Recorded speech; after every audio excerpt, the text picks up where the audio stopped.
প্রতিদিন সকালে 3 বার একটি দোয়া পড়ুন। প্রিয় ভাইরা আমার, প্রিয় বোনেরা আমার, কেউ যদি প্রতিদিন সকালে 3 বার এই একটি দোয়া পাঠ করতে পারে, তাহলে আল্লাহ রাসূল সাল্লাল্লাহু আলাইহি ওয়াসাল্লাম বলে দিয়েছেন, সারাদিন ওই ব্যক্তির জন্য আসমানে ফেরেশতারা মাগফিরাত কামনা করতে থাকবে এবং ওই রাতে যদি সে মারা যায় তাহলে সে শহীদের মর্যাদা পেয়ে যাবে। সুবহানাল্লাহ।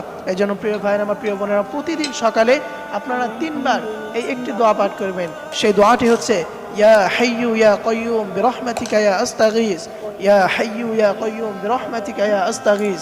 প্রতিদিন সকালে ফজরের নামাজের পরে অথবা আপনি যখন ঘুম থেকে উঠবেন, ঘুম থেকে উঠে আপনারা এই দোয়াটি হাতে গুনে গুনে 3 বার পাঠ করবেন।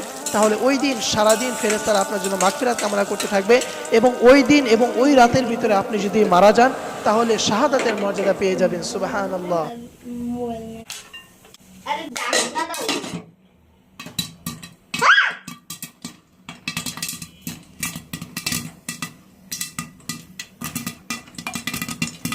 ওই যে